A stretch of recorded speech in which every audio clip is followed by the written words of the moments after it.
Hey, I'm Zach, and today I'm going to be talking to you about alternative energy. Alternative energy is any form or method of getting energy or electricity but does not involve fossil fuels such as coal and oil. Some of these forms include water, wind, and solar. We'll start with water. I'll teach you a bit about that. Water is power that we use.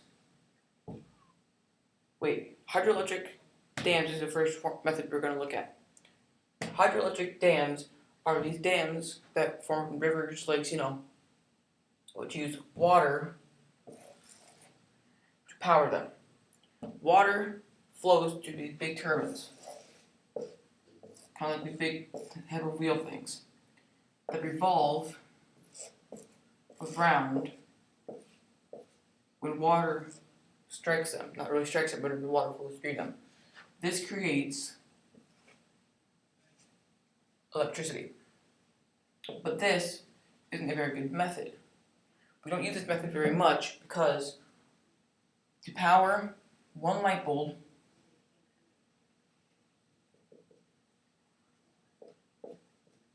power 100-watt light bulb, 100 watts light bulb for 24 hours. 24 hours a day for 1 year. We would have to use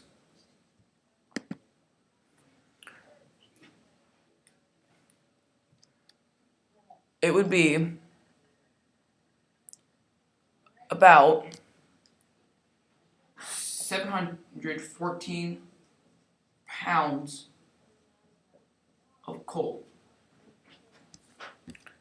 Now, it may not seem like a lot, but we would need 714 pounds of coal to power one 100-watt light bulb for 24 hours a day for 1 year. That is very efficient. To do that with hydroelectric, how many gallons of water? We would need about 213,000 gallons of water. That's a lot of water. Now, let's take a look at this from a different angle. Hydroelectric power, or water-based power, is one, it's clean, meaning it doesn't hurt the environment. It's very clean, it's very efficient. 2, it is renewable, meaning we could use it over and over and over again, it won't run out. 3, it does not require another source to power itself. Meaning, it does not require another form of electricity to power itself. It uses its own electricity to power itself. So basically what happens is whenever this electricity comes, it branches off one side, it branches off the other side. This side, let's just say this side goes to the grid. Another side goes to the dam or the turbine. So it branches off, and about 20% of the power goes to the dam. So means the last 80% goes to the grid.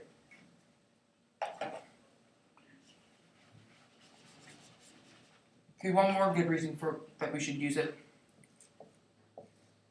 is because humans have used it for hundreds of years. Humans have used this form of power for just ages. Way back in even medieval times, we used these big wheels that turned around the water, and then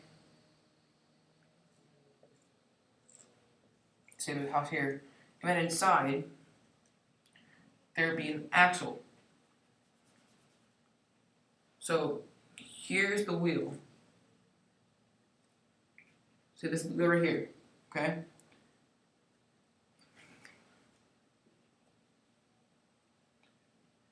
So let's say here's the wheel.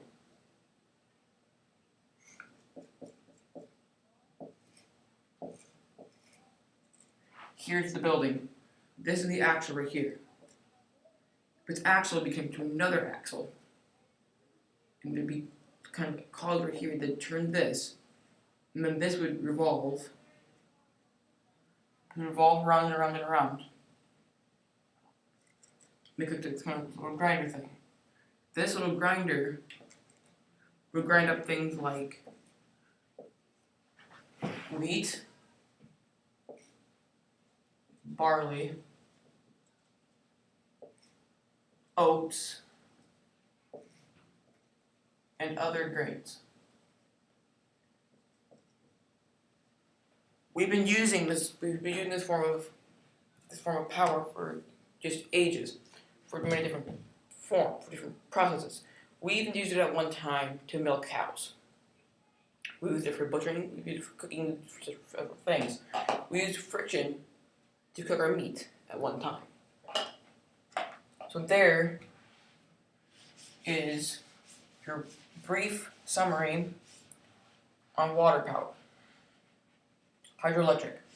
Now, we'll go on to wind and wind turbines. Wind uses, well,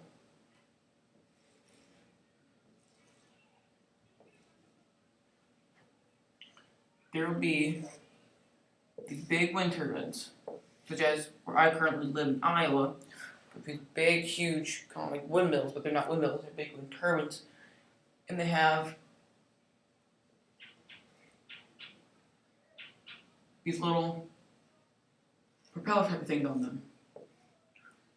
Well, these propeller things, they spin, and they spin, and they spin. And then here, there are several batteries. At the back, up here, there's a little motor. And this motor powers these batteries. And these batteries wire all the way through the stem, and these go underground and these generate electricity. They generate electricity. Again, some of it goes to the motor, so in case there's no wind, say there's no wind anymore, say there's no more wind, this will power itself and spin and generate more electricity. Some of it goes to there, and some of it goes to, again, the grid. This is a very good form of power because, again, it is one. It is clean. It's a very clean source of energy. 2, it is renewable because we'll never run out of wind. Now, it will be, unless there's some sort of big apocalypse. So it is powered by wind. 3, it is, again, doesn't require,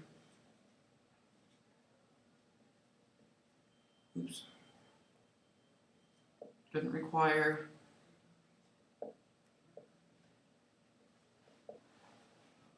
another form.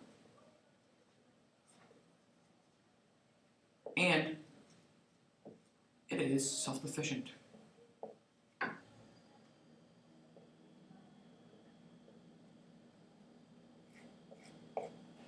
Now, this is another one that we've been using for hundreds of years. Because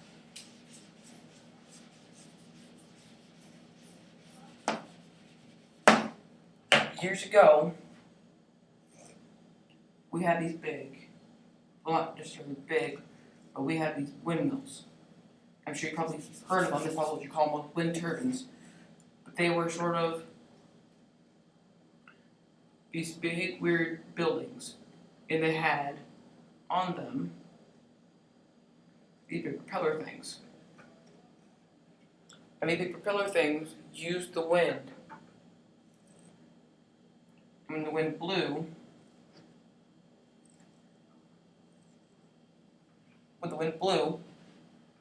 inside of it, there was, again, an axle spinning from these. They were spinning the propellers. The propellers were causing this axle right here to come to the center. This axle was revolving around and around. And that was causing this axle to revolve around and around. And that axle was spinning. There was another grinder thing down here. And this grinder again grounded many different types of grain, such as oats, barley, and wheat. And this is how long ago we made flour. That's when we made flour long ago. Now, this one didn't have as many uses as the hydroelectric one did. However, it did make farming a lot easier because we wouldn't have to go and crush our own flour. Now, if we go and look at it, wind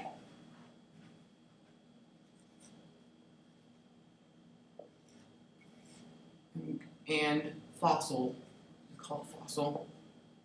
We did coal last time, so how about we do oil this time? Wind, it is renewable. Fossil, the oil, that, however, is not renewable. That's not renewable, so it is non-renewable.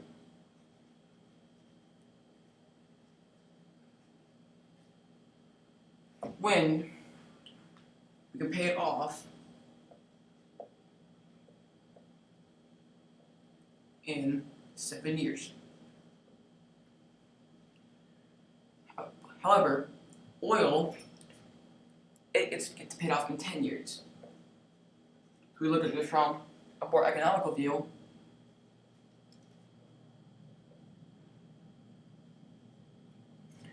this, however, is more expensive to build in the first place, but it's not taking long to pay it off.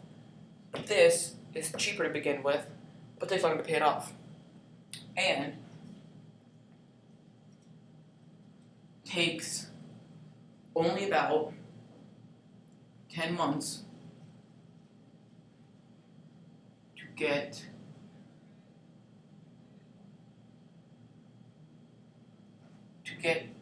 power to the grid from the start, when it first starts.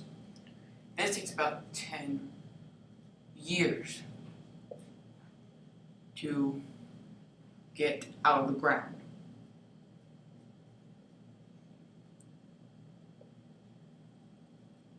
And that takes even longer just to get it to the grid. So that is a very problematic situation, especially if you're in the United States. Now, if we look at this from a European view, Europeans get a lot of their power from Denmark. I can't draw Denmark, so I'll just write it. Denmark, its capital, Copenhagen,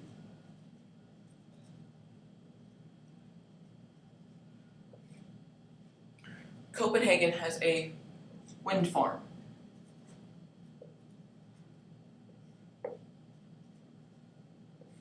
Out in the ocean, off the coast.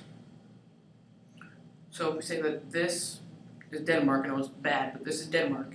I think Copenhagen is about there. Close enough. It's pretty rough, but it's close enough. So this is Copenhagen. Off this coast, there are a bunch of wind turbines.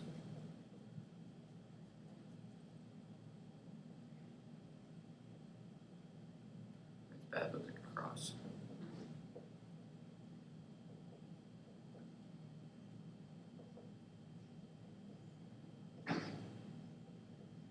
And there's about 20 of them.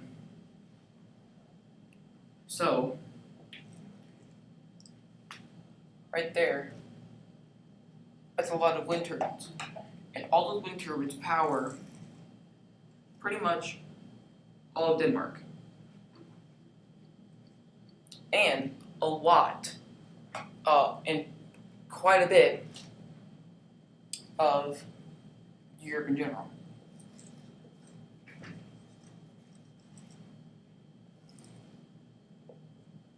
So, there's your brief summary and history on wind power.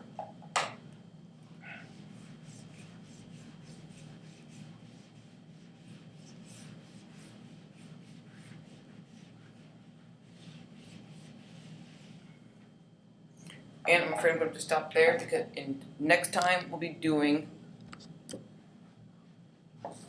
solar energy. So I've been Zach, and I'll see you all next time.